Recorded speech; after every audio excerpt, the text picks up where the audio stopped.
আজকে হয়তো অমুসলিমরা প্ল্যান করেছে যে কোনো একটা শক্তিকে, আর আপনি ইসলামের আরেক শক্তি হয়ে আরেকটা গ্রুপ হয়ে তাদের মজলুমের রক্ত মাখায় চিত্র দেখে আপনি হাসছেন। খোদার কসম, অমুসলিমদের টার্গেট কোনো ইসলামী দল নয়, ইসলামী কোনো ব্যক্তি নয়, টার্গেটটাই হচ্ছে সরাসরি ইসলাম, কোরআন আর হাদিস। আজকে তাকে মেরেছে, কালকে আপনাকে মারবে, পরশুদিন আরেকজনকে মারবে, তাতে কি কোনো সন্দেহ আছে? এই জন্য নিজেদের অস্তিত্ব রক্ষা করার জন্য গ্রুপিং না করে, দলাদলি না করে, আমরা যদি নিজেরা পরস্পর এক হয়ে যেতে পারি, তাহলে শত্রুর মোকাবেলা করা আমাদের জন্য সহজ হবে না কঠিন হবে?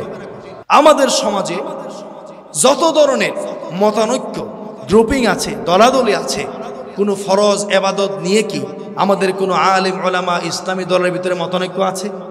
কথা জুড়ে বলতে হবে, আছে কি? কোন দল বলেছে, পীর বলেছে নামাজ 6 ওয়াক্ত, বাকিরা বলেছে 5 ওয়াক্ত, এমন কথা কি আছে? আছে কি? কেউ কি বলেছে রোজা রাখতে হবে 2 মাস, আরেকজন বলেছে রোজা রাখতে হবে 1 মাস, এমন কি আছে? ফরজ নিয়ে, ওয়াজিব নিয়ে আমাদের ভিতর কোনো মতভেদ নাই। যত মতভেদ আর মত পার্থক্য আমাদের সমাজের ভিতরে আছে, যেগুলোর কারণে আমরা একজন আরেকজনকে কাফের বলছি, মুশরিক বলছি, জাহান্নামী বলছি, নবীর দুশমন আর বন্ধু বানাচ্ছি, ওই সকল আমলগুলো একটাও ফরজ না, ওয়াজিব না, সুন্নত না, অধিকাংশগুলো হচ্ছে নফল আর মুস্তাহাব। জোরে বলেন ঠিক কিনা? আমি যে আলেমকে হৃদয় থেকে সম্মান করি এবং তিনি বেঁচে থাকলে আমি তার মুরিদ হওয়ার চেষ্টা করতাম। তিনি ছিলেন খন্দকার আব্দুল্লাহ জাহাঙ্গীর রহমতুল্লাহি আলাইহি। আল্লাহ যেন ওনাকে জান্নাতের উঁচু মাকাম দান করেন, সবাই বলে আল্লাহুম্মা আমিন। তার একটি গল্প আপনাদেরকে বলি উপসংহারে। তিনি বলছেন, একবার এক এলাকা থেকে ফোন দিল ওনাকে, হুজুর আমাদের এলাকায় তো মারাত্মক ঝামেলা। কি ভাই, ফ্যানটা ঘুরে দেন। আমাদের এলাকায় তো মারাত্মক ঝামেলা। কি হয়েছে? যে আমরা কিছু মানুষ নামাজের ভিতরে আমিন একটু জুড়ে বলতে চাই। দুয়ার মাহফিলের সম্মানিত সুযোগ্য সভাপতি, আমন্ত্রিত সম্মানিত উলামায়ে কেরাম, সম্মানিত অতিথি মণ্ডলী, কাছে দূর থেকে আগত সম্মানিত শ্রোতা মণ্ডলী, আজকের এই গভীর রজনীতে আল্লাহ সুবহানাহু ওয়া তাআলার দরবারে আমরা শুকরিয়া আদায় করছি যে মহান রব্বুল আলামিন পরিবর্তিত এই চমৎকার স্বাধীন নির্বিঘ্ন পরিস্থিতিতে আজকের এই ওয়াজ ও দুয়ার মাহফিলে আমাদেরকে আয়োজন করার, বসার, কথা বলার সুযোগ দান করেছেন। আল্লাহর প্রতি আমরা শুকরিয়া জানাই। সকলেই একসাথে পড়ি আলহামদুলিল্লাহ। আমরা রাসূলুল্লাহ সাল্লাল্লাহু আলাইহি ওয়াসাল্লামের শানে দুরূদ এবং সালাম পেশ করে আমরা ভূমিকাতে না গিয়ে সংক্ষিপ্ত কিছু কথা আপনাদের সাথে আমি শেয়ার করতে চাই। প্রিয় ভাইয়েরা, এটি আমার এই সংক্ষিপ্ত হায়াতের প্রথম অভিজ্ঞতা যে রাত 12:30টায় আমরা আলোচনা শুরু করতে যাচ্ছি। তা আমরা এই বিষয়ে কোনো কিছু না বলে আমরা আপনাদেরকে আশ্বস্ত করতে চাই যে আমরা আমাদের বক্তৃতাকে সংক্ষিপ্ত করব, যাতে করে 1টার আগেই আমরা আমাদের আলোচনা শেষ করে, মোনাজাত শেষ করে আমরা আমাদের গন্তব্যের দিকে যেতে পারি। এতটুকু সময় তো দেয়া যাবে ইনশাআল্লাহ, কারণ আমাদের মাইকের আওয়াজ বাইরে যাচ্ছে।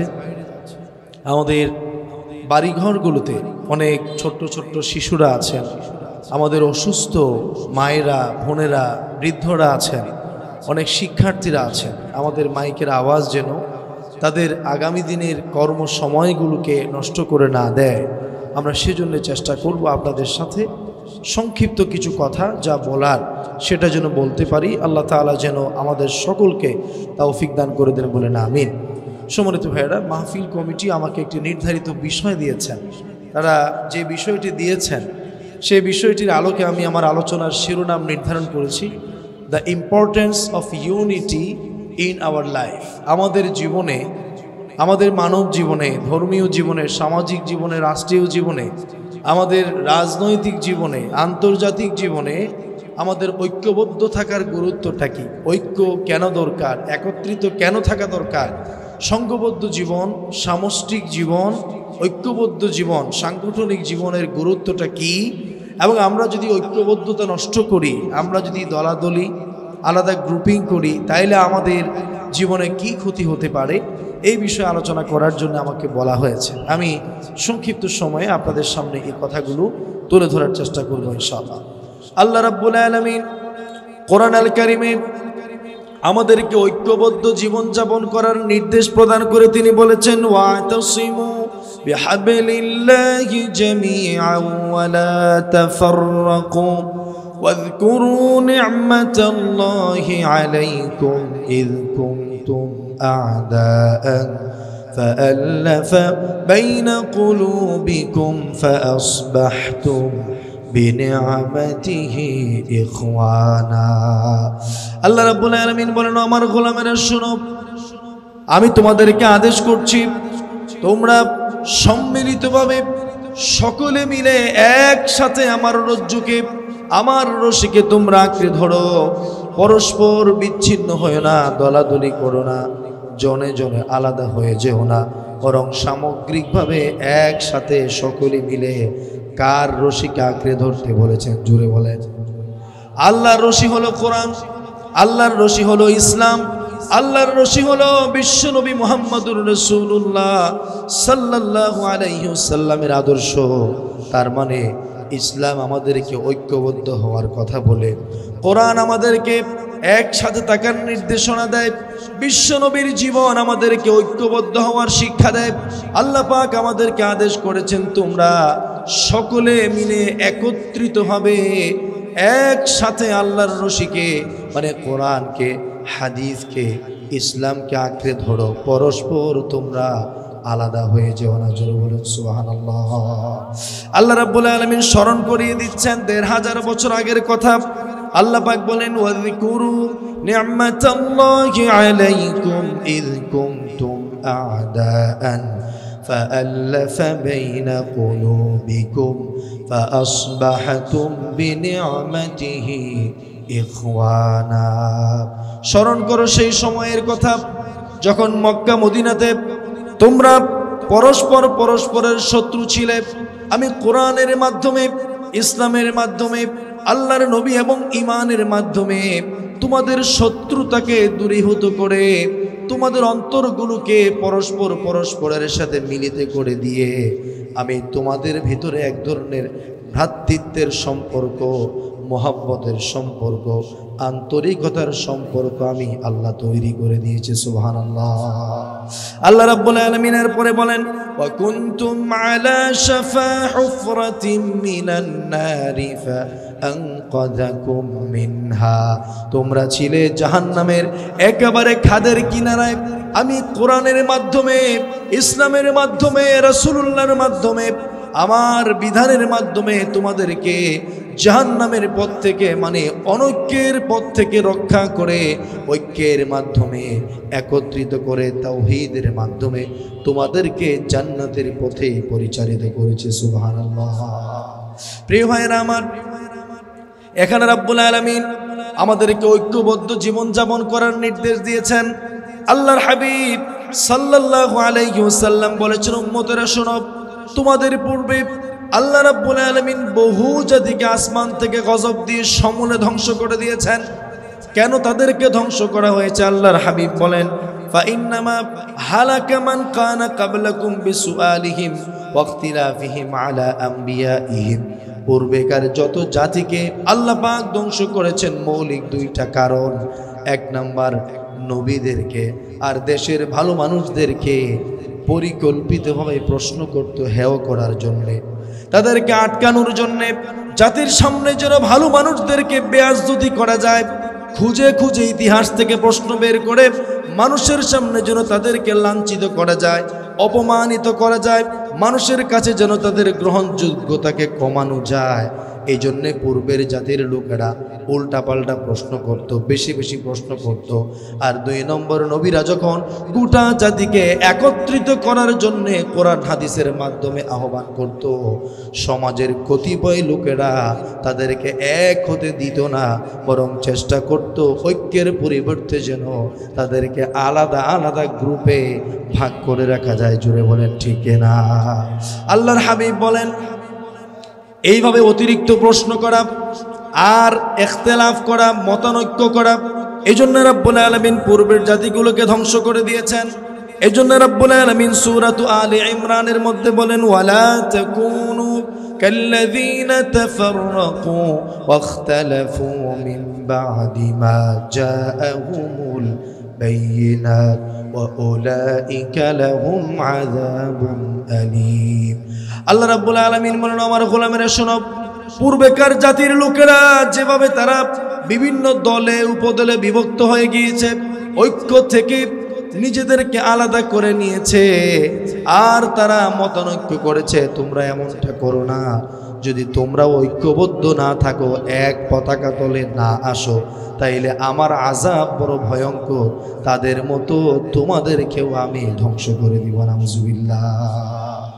প্রিয় ভাইরা আমার, এই পৃথিবীতে যত নবী এবং রাসূল এসেছেন, সমস্ত নবী রাসূলরা উম্মতকে ঐক্যবদ্ধ রাখার চেষ্টা করেছেন, বিভক্তি থেকে তারা রক্ষা করেছেন।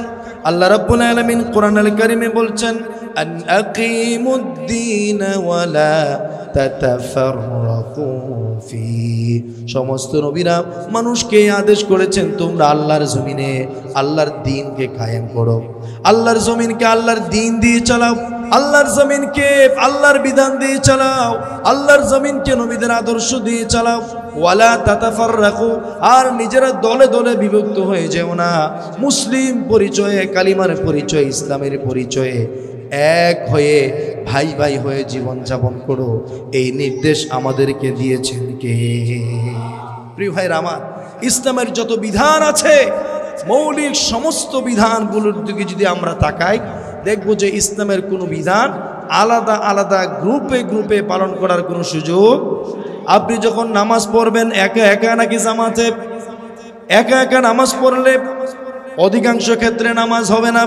নামাজ আদায় করতে গেলেও আপনাকে ঐক্যবদ্ধ হতে হবে এক ইমামের নেতৃত্বে। আল্লাহ রাব্বুল আলামিন বলছেন, ওয়া আকিমুস সালাতা ওয়া আতুজ যাকাতা ওয়ারকাউ মা'আর রাকিঈন। তোমরা নামাজ কায়েম করো আর যাকাত প্রদান করো আর রুকুকারীদের সাথে রুকু করো। তার মানে একা একা নামাজ পড়ো না, দলবদ্ধভাবে ঐক্যবদ্ধভাবে নামাজ কায়েম করো, তাইলে ওই নামাজ কবুল করবেন কে? আমরা যখন রোজা রাখি, এক এক মাসে এক এক দেশে রোজা রাখে, সারা পৃথিবীর সমস্ত মানুষেরা এক মাসে রোজা রাখে, রমজানের 1 তারিখে রোজা শুরু করে, আবার যখন ঈদের চাঁদ উঠে তারা রোজা ভাঙে। তার মানে সারা পৃথিবীতে একসাথে রোজা রাখার সিস্টেম আছে না নাই? আবার যখন আমরা হজ পালন করতে যাই, হজ হলো বিশ্ব মুসলমানদের আন্তর্জাতিক সম্মেলন। ধনী গরিব, ধনী রাষ্ট্র গরিব রাষ্ট্র, সাদা আর কালো, খাটো লম্বা, নারী পুরুষ, যেই মাযহাবের হোক, যেই দলের হোক, যেই দেশের হোক না কেন, আল্লাহ রাব্বুল আলামিন হজের মাধ্যমে কিভাবে মুসলমানেরা একত্রিত হতে পারে, সংঘবদ্ধ হতে পারে, ওই শিক্ষাটাও আমাদেরকে দিয়েছেন। প্রিয় ভাইয়েরা, একা একা হজ আদায় করলে হবে নাকি? আল্লাহ রাব্বুল আলামিন প্রতিদিন 5 ওয়াক্ত নামাজের মাধ্যমে, রোজা রাখার মাধ্যমে, হজের মাধ্যমে, ইসলামের সকল বিধিবিধানের মাধ্যমে আমাদেরকে এই শিক্ষা দিয়েছেন, যদি তোমরা আমার সন্তুষ্টি পেতে চাও, বিচ্ছিন্নতার মধ্য দিয়ে পাবা না, ঐক্যবদ্ধ জীবন যাপন করলে আমাদের প্রতি সন্তুষ্ট হয়ে যাবেন কে? প্রিয় ভাইরা আমার, এখন আমি আপনাদের সামনে সংক্ষেপে বলতে চাই যে আমরা যে ঐক্যবদ্ধ হব, এই ঐক্যবদ্ধ হওয়ার ভিত্তিটা কি? আমরা কোন বাক্যের উপর, কোন কথার উপর আমরা একত্রিত হতে পারি? আল্লাহর হাবিব সাল্লাল্লাহু আলাইহি ওয়াসাল্লাম তার হাদিসের মধ্যে বলেছেন, ঐক্যের ভিত্তি হবে তাওহীদ। আল্লাহর হাবিব তার হাদিসের মধ্যে বলেছেন, মান ক্বালা লা ইলাহা ইল্লাল্লাহু খালিসান মিন কলবিহি দাখালাল জান্নাহ। যে ব্যক্তি কথা বলবে আল্লাহ ছাড়া কোনো ইলাহ নাই, লা ইলাহা ইল্লাল্লাহ, অন্তর থেকে যদি কোনো ব্যক্তি বলে, ওই ব্যক্তি মুসলমান, আর ওই ব্যক্তিকে জান্নাত দিয়ে দিবেন কে? সুতরাং যে বলল লা ইলাহা ইল্লাল্লাহ, সে আমার ভাই। যে ব্যক্তি কথা বিশ্বাস করে আল্লাহ ছাড়া কোনো ইলাহ নাই, সে যেই দলের হোক, যেই দেশের হোক, যেই রঙের হোক, গরিব হোক ধনী হোক, ওই ব্যক্তি যে আমার ভাই, এই ঘোষণা দিয়েছেন কে? আল্লাহর হাবিব সাল্লাল্লাহু আলাইহি ওয়াসাল্লাম আরেকটি হাদিসের মধ্যে বলেছেন, মান সাল্লা সালাতানা ওয়াস্তাকবালা কিবলাতানা ওয়া আকালা যাবিহাতানা ফাযালিকাল মুসলিম লাহু জিম্মাতুল্লাহি ওয়া জিম্মাতু রাসূলিহি ফালা তুগফিরুল্লাহা ফি জিম্মাতিহি। আল্লাহর হাবিব বলেন, যে ব্যক্তি আমাদের মতো করেই নামাজ পড়ে, যে ব্যক্তি আমাদের কিবলাকে কিবলা মানে, যে ব্যক্তি আমাদের জবাই করা পশুর গোশত নিজে ভক্ষণ করে, ওই ব্যক্তি মুসলমান। তার মানে যার ইবাদত আমাদের ইবাদতের মতো, যার কিবলা আমাদের কিবলা একটা, মানে সেই বাইতুল্লাহ। যে ব্যক্তি আমাদের মতোই পশু জবাই করে, আমাদের জবাই করা গরুর গোশত খায়, আমাদের জবাই করা পশুর গোশত খায়, আবার আমরাও তারটা খাই। আল্লাহর হাবিব বলেন, এই চিহ্নগুলো যদি থাকে, ওই ব্যক্তি মুসলমান। তার নিরাপত্তা, তার জিম্মা আল্লাহর হাতে, তার রাসূলের হাতে। তোমরা ওই নিরাপত্তার ব্যক্তিকে কাফের ঘোষণা দিয়া, তাকে জাহান্নামে ঘোষণা দিয়া ইসলাম থেকে তোমরা বের করে দিও না। জুড়ে বলেন সুবহানাল্লাহ। তার মানে যে ব্যক্তি কালিমা পড়ে সে আমার ভাই, যে ব্যক্তি সালাত পড়ে সে আমার ভাই, যে ব্যক্তি কিবলাকে কিবলা মানে সে আমার ভাই, যে ব্যক্তি আমাদের জবাই করা পশুর গোশত খায়, আমরাও তারটা খাই, সে আমার ভাই। সুতরাং ভাই ভাই হয়ে জীবন যাপন করার জন্য আমাদেরকে নির্দেশ দিয়েছেন কে? আল্লাহ রাব্বুল আলামিন সূরাতুত তাওবার মধ্যে বলেছেন, ফা ইন তাবু ওয়া আকামুস সালাতা ওয়া আতাউয যাকাতা ফা ইখওয়ানুকুম ফিদ্দীন। সুতরাং কোনো ব্যক্তি যদি তওবা করার পরে নামাজ কায়েম করে, যাকাত প্রদান করে, তোমরা তাকে আর দুশমন মনে করো না, নিজের মায়ের পেটের ভাইয়ের মতো ওই ব্যক্তিও আপন করে তোমরা ভাই ভাই হয়ে এক পতাকা তলে জীবন যাপন করে। জুড়ে বলুন সুবহানাল্লাহ। প্রিয় ভাইরা আমার, মনে করুন আমরা বাংলাদেশের নাগরিক, আমাদের দেশ একটা, দেশের নাম কি? এখন আমার দল ভিন্ন হতে পারে, আমার জেলা ভিন্ন হতে পারে, আমার রাজনৈতিক দল পরিচয় আলাদা হতে পারে, কিন্তু আমি যে এই দেশের নাগরিক, আমার দেশ যে একটা, তাতে কি সন্দেহ আছে নাকি? সুতরাং এতটুকু পরিচয়ে যেমন দেশের লোকজন এক দেশের নাগরিক হিসেবে সবার অধিকার সমান, সবাই সবার বন্ধু, সবাই সবার ভাই হতে পারে। আমার কালিমা যদি একটা হয়, আমার কিবলা যদি একটা হয়, আমার রাসূল যদি একটা হয়, আমার মক্কা যদি একই হয়, আমার মদিনা যদি একই হয়, তাইলে ওই ঈমানের পরিচয়েও যে যেই দলের হোক, যেই দেশের হোক, যেই রঙের হোক, আমরাও পরস্পর ভাই ভাই। জুড়ে বলেন সুবহানাল্লাহ। আমাদের মধ্যে কোনো বিভেদ আর পার্থক্য, প্রিয় ভাইরা আমার, আল্লাহ রাব্বুল আলামিন আমাদেরকে তাওহীদের ভিত্তিতে একত্রিত হওয়ার নির্দেশ দিয়ে ক্ষান্ত হন নাই। তিনি আমাদেরকে বলেছেন, গোটা বিশ্বের সমস্ত উম্মাহ, সমস্ত মুসলিমরা হলো এক জাতি, এক উম্মাহ। কোরআন আল কারীমে সূরাতুল আম্বিয়ার মধ্যে রাব্বুল আলামিন বলেন, ওয়া ইন্না হাযিহি উম্মাতুকুম উম্মাতান ওয়াহিদাতান ওয়া আনা রাব্বুকুম ফা'বুদুন। আর তোমরা হলো এক উম্মাহ, এক জাতি, এক গোষ্ঠী, এক দল, আর আমি রাব্বুল আলামিন হলাম তোমাদের প্রভু। সুতরাং तमाम পৃথিবীর সমস্ত মুসলমানেরা একত্রিত হয়ে একজনের কথা মেনে চলবে। জুড়ে বলেন তার নাম কি? এই জন্য আল্লাহর হাবিব তার হাদিসের মধ্যে বলেছেন, আল আম্বিয়াউ ইখওয়াতুন লিআল্লাত উম্মাহাতুহুম শাত্তা ওয়া দীনুহুম ওয়াহিদ। সমস্ত নবীরা হলো আপন ভাইয়ের মতো, তাদের মা ভিন্ন কিন্তু দিন হলো এক। তার মানে এক একজন নবী এক এক যুগে আসলেও, এক একজন নবী এক একজন মায়ের পেটে জন্মগ্রহণ করলেও, সকলের দিন যেহেতু একটা, ধর্ম যেহেতু একটা, সমস্ত নবীদেরকে ভাই ভাই বলেছেন কে? তো নবীরা যদি ভাই ভাই হয়, নবীর উম্মতেরাও আল্লাহর দৃষ্টিতে ভাই ভাই। জোরে বলুন সুবহানাল্লাহ। এই জন্যে আমরা হলাম এক জাতি, এক উম্মাহ, আর এক উম্মাহ হওয়ার কারণে আমরা প্রত্যেকের ভাই ভাই, আমাদের ভিতরে কোনো বিভেদ। শুধু তাই না প্রিয় ভাইরা, কোরআন আল কারীম পড়লে আপনি দেখবেন আমরা শুধু এক জাতি না, কোরআন বলছে আমরা একই পরিবারের সদস্য। আল্লাহ রাব্বুল আলামিন কোরআন আল কারীমের মধ্যে বলেছেন, আমাদের প্রত্যেকের বাবা একজন, আমাদের প্রত্যেকের মা ছিলেন একজন। এই পৃথিবীর সমস্ত মানবতা এসেছে হযরত আদম আলাইহিস সালাম আর হাওয়া আলাইহিস সালামের মাধ্যমে। আল্লাহ রাব্বুল আলামিন বলেন, ইন্না খলাকনাকুম মিন যাকারিন ওয়া উনসা وجعلناكم شعوبا وقبائل لتعارفوا আমি তোমাদের সকলকে এক পিতা মাতা থেকে সৃষ্টি করেছি এরপরে তোমাদেরকে বিভিন্ন গোত্র বিভিন্ন অঞ্চল বিভিন্ন রঙে বিভিন্ন ভাষায় তোমাদেরকে বিভক্ত করেছি যাতে করে তোমরা পরস্পরের সাথে পরিচিত হতে পারো তার মানে এই কথা যদি আমি বলি আমরা এই মাহফিলের মধ্যে যারা বসেছি চিন্তা করলে এক বাপের সন্তান এক মায়ের সন্তান যেহেতু আমরা একজন আরেকজনকে চিনি আর না চিনি আমরা আগের সূত্র ধরলে একজন আরেকজনের আত্মীয় হতে পারি জোরে বলেন ঠিক কিনা বাপ যেহেতু একজন মা যেহেতু একজন একই সূত্র থেকে আমরা এসেছি সুতরাং আমরা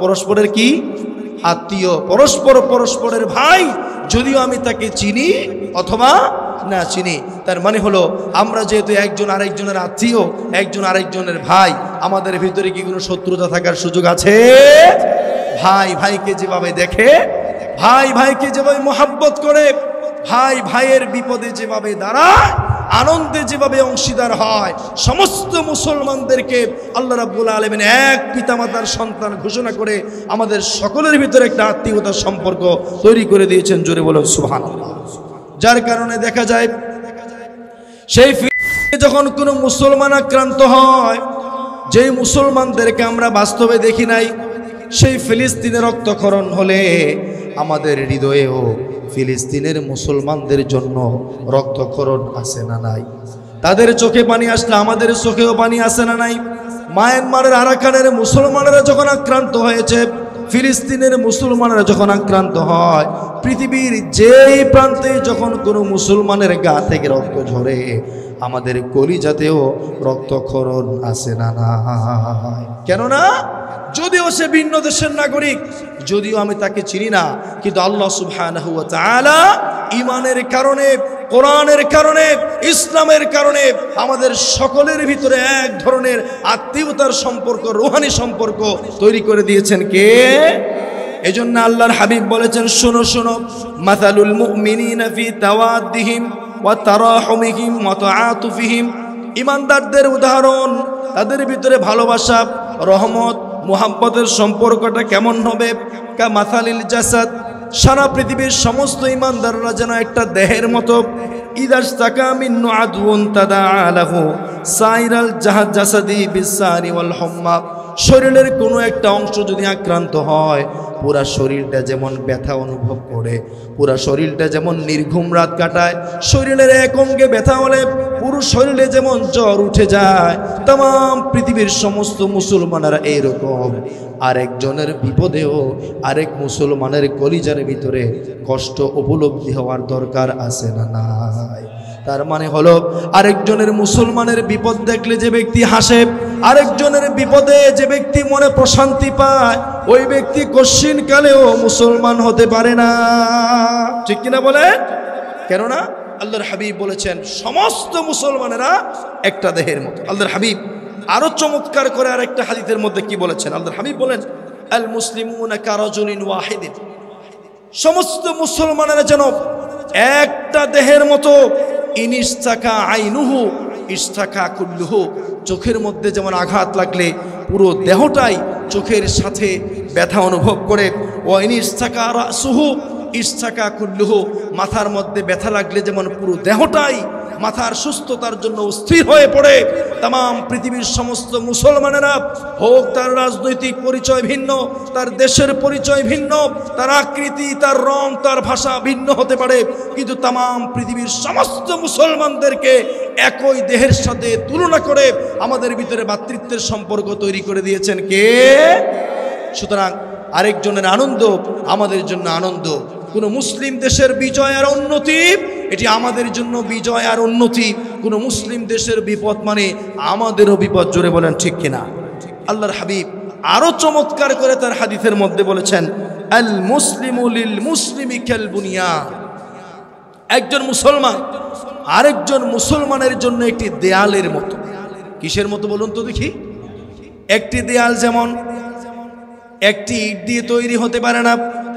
আবার একটা ইটের উপর একটা ইট রেখে দিলেই যেমন দেয়াল হয় না বরং একটা ইট যদি আরেকটা ইটকে মজবুত করে বালি আর সিমেন্টের মাধ্যমে শক্ত করে না ধরে দেয়ালটা যেমন ভেঙে যেতে পারে, আল্লাহর হাবিব সাল্লাল্লাহু আলাইহি ওয়াসাল্লাম বলেছেন তাম পৃথিবীর সমস্ত মুসলমানেরা ওই দেয়ালের ইটের মতো যারা পরস্পর দাঁড়িয়ে থাকে আর একজন আরেকজনকে আঁকড়ে ধরে রাখে। সুবহানাল্লাহ।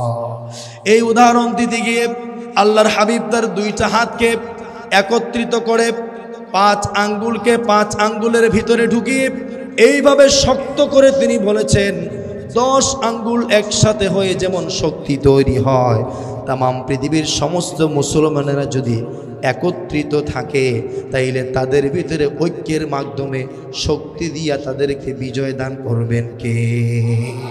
প্রিয় ভাইরা আমার, আল্লাহর হাবিব সাল্লাল্লাহু আলাইহি ওয়াসাল্লাম আমাদের ভিতরে এইভাবে করে ঐক্যের কথা বলেছেন। আমাদের এই মুসলমানদের সম্পর্ককে, ইমানের সম্পর্ককে ভাই ভাই সম্পর্কে নাম দিয়েছেন। জোরে বলেন সুবহানাল্লাহ। আমরা আজকে এই মাহফিলে যারা এসেছি ইমানের দাবিতে, কোরআন হাদিসের দাবিতে, আমরা যদিও একজন আরেকজনকে রাজনৈতিক শত্রু মনে করি, ধর্মীয় শত্রু মনে করি, লেনদেনের কারণে শত্রু মনে করি, ইসলাম বলছে ইমান যদি রক্ষা করতে হয় সমস্ত শত্রুতাকে পেছনে ফেলে একজন আরেকজনকে ভাই বলে বুকে জড়িয়ে নিতে, যদি আমরা সেটা করতে পারি তাইলেই হবে আমরা প্রকৃত মুসলিম। আল্লাহ রাব্বুল আলামিন বলছেন ইন্নামাল মুমিনুনা ইখওয়া, মুমিনরা হলো পরস্পর ভাইয়ের মতো। ফাসলিহু বাইনা আখাওয়াইকুম, তোমরা যদি ইমানদারদের ভিতরে কোনো ঝগড়া দেখো, ফাসাদ দেখো, শত্রুতা দেখো, গন্ডগোল দেখো, তো তোমরা গন্ডগোলকে বাড়াতে পারবে না। ইমানদার দাবি করলে ওই সমস্যার সমাধানে এগিয়ে আসার নির্দেশ দান করেছেন কে? যে ব্যক্তি মানব সমস্যার সমাধানে যত বেশি এগিয়ে আসবে তার প্রতি তত বেশি রহমত নাজিল করবেন কে? প্রিয় ভাইয়ের আমার, আমাদের সমাজে অনেক মানুষ আছেন যারা ঝগড়াঝাটি দেখলে, মারামারি দেখলে নীরব দর্শকের ভূমিকা পালন করে, আছে না নাই? অনেকে আছেন ওই ঝগড়া দেখতে ভালো লাগে, ওই যে বলে না যে বিপদের সময় আগুন লাগলে পানি ঢালতে হয়। সমাজে কিছু মানুষ আছে পানির পরিবর্তে কি ঢালে? পানির পরিবর্তে মোবিল ঢালে, পানির পরিবর্তে তেল ঢালে। অর্থাৎ সে চায় ঝগড়াটা বাড়ুক। অনেকে বলে যে হাত থাকতে মুখের দরকার, তার মানে বেটা 2 সাইডটা দিয়ে দাও, এরপরে যা হওয়ার তা আমরা আছি। এটা কি কোনো মুসলমানের পরিচয় হতে পারে? আল্লাহর হাবিব চমৎকার কথা বলেছেন তার হাদিসের ভিতরে। হযরত আবু দারদা থেকে বিশ্বনবীর হাদিস, আল্লাহর হাবিব সাহাবীদেরকে বললেন আলা উখবিরুকুম বিআফদালি মিন দারাজাতিস সিয়ামি ওয়াস সালাতি ওয়াস সাদাকা। ও আমার সাহাবীরা শোনো, আমি কি তোমাদেরকে এমন একটা আমলের কথা বলবো নাকি যে আমলটা করলে নামাজ, রোজা, এমনকি আল্লাহর পথে লক্ষ টাকা দান করার চাইতেও বেশি সওয়াব পাবে? সাহাবীরা বলল ইয়া রাসূলুল্লাহ, এটা আবার কেমন আমল যে আমল করলে নামাজের চাইতে, রোজা রাখার চাইতে, দান সদকা করার চাইতে বেশি সওয়াব পাওয়া যায়? আল্লাহর হাবিব বললেন এমন একটা আমল আছে, সে আমলটার নাম হলো সলাহু যাতাল বাইনি ফাইন্না ফাসাদা যাতাল বাইনি হিয়াল হালিকা। তুমি যখন দেখবে 2 জন ঝগড়া লেগেছে, তুমি যখন দেখবে 2টি পক্ষ মারামারি করছে, বিরোধের মধ্যে আছে, তুমি যদি দায়িত্ব নিয়া 2 জনের মীমাংসাকে সমাধান করে তাদেরকে এক করে দিতে পারো, নামাজ, রোজা, দান সদাকার চাইতেও তোমার আমল নামায় বেশি সওয়াব দান করে দিবেন কে? আল্লাহ সুবহানাহু ওয়া তাআলা ঐক্যকে এইভাবে পছন্দ করেন। আর ঝগড়া, গ্রুপিং, দলাদলিকে আল্লাহ পাক পছন্দ।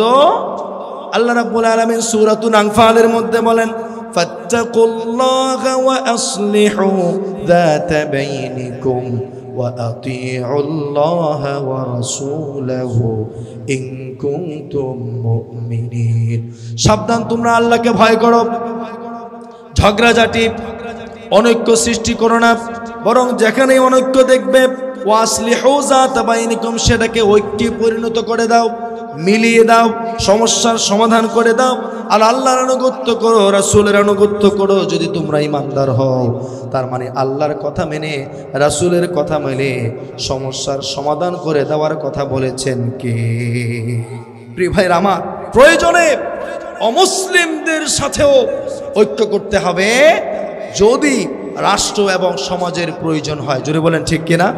আল্লাহর হাবিব যখন মদিনায় গিয়েছেন, মদিনায় যাওয়ার পরে মদিনার ভিতরে খ্রিস্টানরা ছিল, মদিনার ভিতরে ইহুদিদের প্রচুর পরিমাণে পাওয়ার ছিল।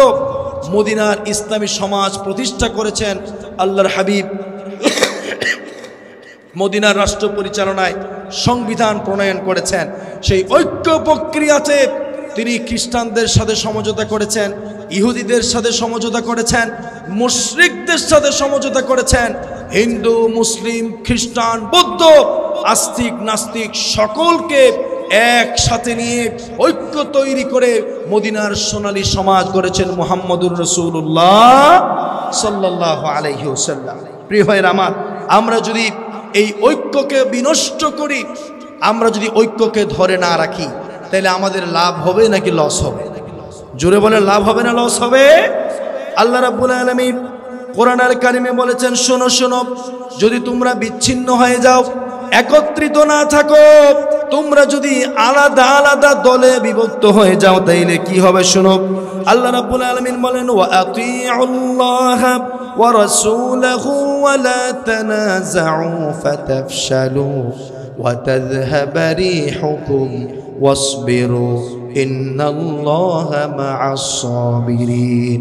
আর তোমরা আল্লাহ এবং তার রাসূলের আনুগত্য করো, ওয়ালা তানাযাউ, পরস্পর পরস্পরে ঝগড়া করো না, অনৈক্য করো না, মতবিরোধ করো না, দলাদলি করো না।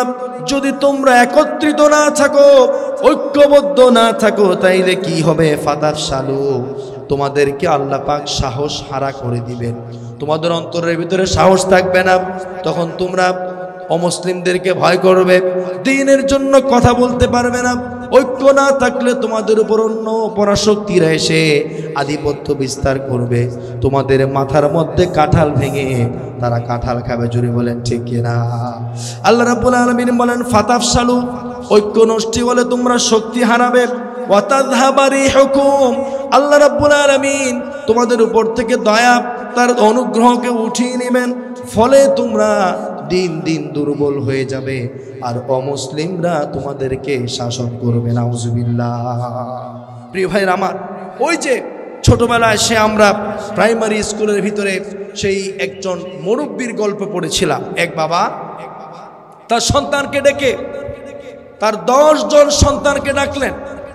প্রত্যেক সন্তানের হাতে একটি একটি করে বাঁশির কঞ্চি দিলেন। বাঁশের কঞ্চি দেওয়ার পরে বললেন, বাবারা তোমরা দেখিও তো এই বাঁশের কঞ্চিগুলো তোমরা ভাঙতে পারো কিনা। তখন দেখা গেল একটি একটি করে অতি সহজেই 10 ছেলে 10টি বাঁশের কঞ্চি ভেঙে ফেলল। এখন বাবা কি করলেন? তখন তিনি 10টি বাঁশের কঞ্চি একসাথে করে রশি দিয়ে বেঁধে, কষ্টিপ দিয়ে বেঁধে, এবার তিনি একজনকে দিলেন, আচ্ছা বাবা এখন তুমি ভাঙতে পারো কিনা দেখি তো। দেখলো যে 10 ছেলের একজন একজন করে 10 জনই চেষ্টা করেছে 10টি বাঁশের কঞ্চি একসাথে করে দেওয়ার পরে 10 জনের একজনও সেই কঞ্চি ভাঙতে। তখন তিনি বললেন, বাবারা আমার, সন্তানেরা আমার, তোমরা যদি আমার মৃত্যুর পরে বিচ্ছিন্ন হয়ে যাও, তাইলে তোমরা শক্তি হারিয়ে ফেলবে। আর যদি বাঁশের কঞ্চির মতো তোমরা একতাবদ্ধ থাকো, একত্রিত থাকো, তাইলে তোমাদের শক্তি বাড়বে, কোনো শত্রু এসে তোমাদের কোনো ক্ষতি করতে পারবে। ইমানদার আর মুসলমানদের ক্ষেত্রে একই কথা। ইমানদারেরা যদি কেউ ওয়াহাবি, কেউ সুন্নি, কেউ তাবলীগ, কেউ সরমনাই, কেউ ওই পীরের মুরিদ, আরেকজন আরেক পীরের মুরিদ, এর রাজনৈতিক দল এটা, ওই ব্যক্তির রাজনৈতিক দল একটা, একজন মিলাদুন নবীর পক্ষে, আরেকজন সিরাতুন নবীর পক্ষে, এইভাবে করে যদি আমরা আলাদা আলাদা হাজারো দল আর উপদল তৈরি করি, এতে কি আমাদের জন্য কল্যাণ হবে নাকি ক্ষতি হবে?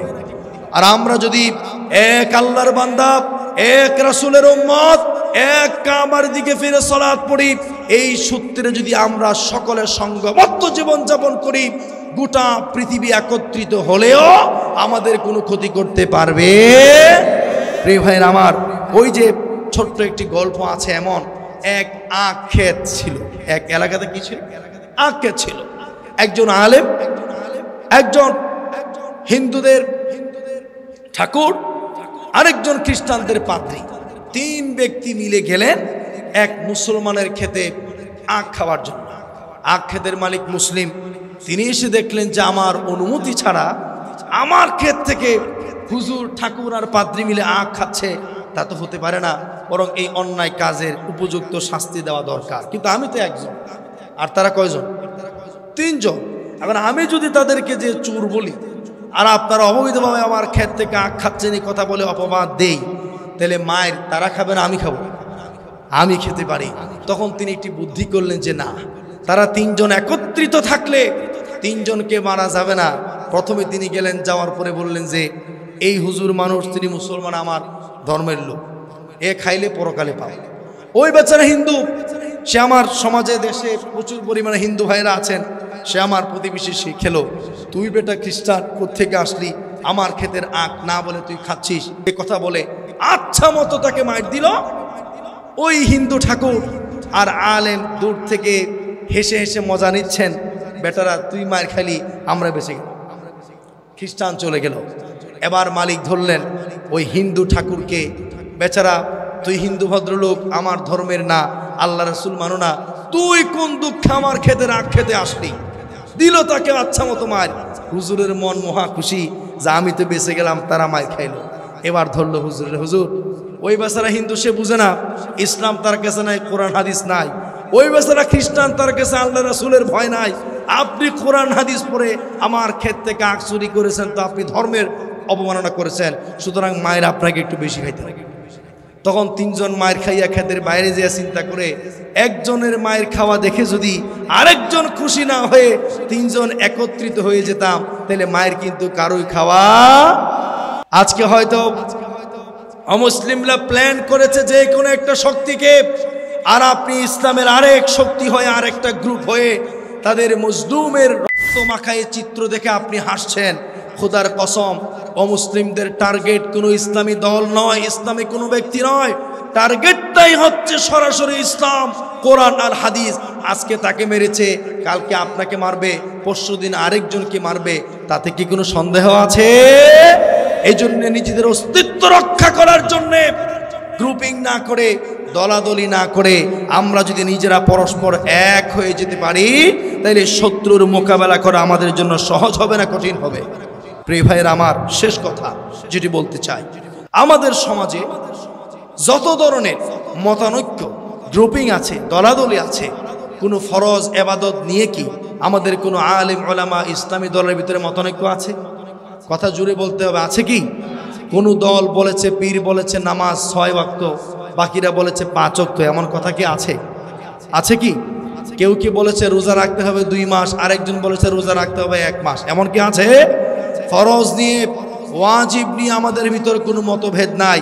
যত মতভেদ আর মত পার্থক্য আমাদের সমাজের ভিতরে আছে, যেগুলোর কারণে আমরা একজন আরেকজনকে কাফের বলছি, মুশরিক বলছি, জাহান্নামী বলছি, নবীর দুশমন আর বন্ধু বানাচ্ছি, ওই সকল আমলগুলো একটাও ফরজ না, ওয়াজিব না, সুন্নত না, অধিকাংশগুলো হচ্ছে নফল আর মুস্তাহাব। জোরে বলেন ঠিক কিনা? আমি যে আলেমকে হৃদয় থেকে সম্মান করি এবং তিনি বেঁচে থাকলে আমি তার মুরিদ হওয়ার চেষ্টা করতাম। তিনি ছিলেন খন্দকার আব্দুল্লাহ জাহাঙ্গীর রহমতুল্লাহ আলাই। আল্লাহ যেন ওনাকে জান্নাতের উঁচু মাকাম দান করেন, সবাই বলে আল্লাহুম্মা আমিন। তার একটি গল্প আপনাদেরকে বলি উপসংহারে। তিনি বলছেন, একবার এক এলাকা থেকে ফোন দিল ওনাকে, হুজুর আমাদের এলাকায় তো মারাত্মক ঝামেলা। কি ভাই, ফ্যানটা ঘুরে দেন। আমাদের এলাকায় তো মারাত্মক ঝামেলা। কি হয়েছে? যে আমরা কিছু মানুষ নামাজের ভিতরে আমিন একটু জুড়ে বলতে চাই। আমাদের এলাকাতে আমরা নামাজের ভিতরে যখন সূরা ফাতিহা শেষ হয়, গায়রিল মাগদুবি আলাইহিম ওয়ালাদ-দাল্লিন বলে মুসল্লিদের আমিন বলা দরকার আছে না নাই? দেখা যাচ্ছে মসজিদে কেউ আমিন জুড়ে বলে, আবার কেউ আস্তে বলে। এখন আমরা আমাদের এলাকার মসজিদে আমিন জুড়ে বলি কেন? ওই এলাকার কিছু মুসল্লি বলছেন আমিন জুড়ে বললে আমাদের মসজিদে নামাজ পড়া যাবে না, সুতরাং আমাদের মসজিদে যদি নামাজ পড়তে চাও তোমাকে আমিন কি করতে হবে? আস্তে বলতে হবে। তো আপনারা কি করেছেন? বলে আমরা চিন্তা করেছি যেহেতু রাসূলুল্লাহর এই সুন্নত আমিন জুড়ে বলা এই মসজিদে আমরা পালন করতে পারি না, আমরা এই মসজিদে নামাজ পড়ব না, আমরা আমাদের সমাজের ভিতরে আর একটা মসজিদ বানাই। তো কি হলো? বলে এখন এটা নিয়ে আমাদের দুই গ্রুপের মারামারি। আমরা চাচ্ছি আপনার কাছ থেকে একটা সমাধান নিতে, কারণ আমিন আস্তে যারা বলতে চায় তারাও আপনারে মানে, আমিন জোরে যারা বলতে চায় তারাও আপনাকে। আব্দুল্লাহ জাহাঙ্গীর স্যার মজা করে বললেন যে ভাই আপনারা মারামারি করতে থাকেন, যেই দল মারামারিতে জিতবে আমি তার পক্ষে। এটা কি মারামারির বিষয় হলো? দুই গ্রুপ আসলো, যারা আমিন জোরে বলার কারণে মসজিদ থেকে মুসল্লিকে বের করে দিচ্ছে, তাদেরকে প্রশ্ন করলেন, আচ্ছা ভাই আপনার এলাকার এই যে মসজিদ, এই মসজিদের ভিতরে এমন কোনো মানুষকে নামাজ পড়ে যার দাড়ি নাই? বলে আছে তো। কি বলেন, আছে না নাই? আপনার এই মসজিদে এমন কোনো মানুষ কি আসে নামাজ পড়তে যিনি ঘুষ খায়? বলে আছে তো। আপনার এই মসজিদে এমন কোনো মানুষ কি নামাজ পড়তে আসে যিনি সুদ খায়? বলে আছে তো। বলে দাড়ি রাখা, দাড়ি না রাখা বড় পাপ নাকি আমিন জুড়ে বলা বড় পাপ? দাড়ি না রাখা বড় মানে আমিন জুড়ে বলা বড় পাপ, নাকি সুদ খাওয়া বড় পাপ? আমিন জুড়ে বলা বড় পাপ নাকি ঘুষ খাওয়া বড় পাপ? আপনারা কোনটা বলেন? সুদ, ঘুষ, দাড়ি না রাখা এটাকে সরাসরি কবিরা গুনাহ বলে ঘোষণা দিয়েছেন কে? এখন কোনো মসজিদে দাড়ি না থাকলে এই মসজিদে নামাজ পড়া যাবে না, সুদখোর এই মসজিদে নামাজ পড়তে পারবে না, ঘুষখোর এই মসজিদে নামাজ পড়তে পারবে না, এমন কোনো নীতি কি কোনো মসজিদে আছে?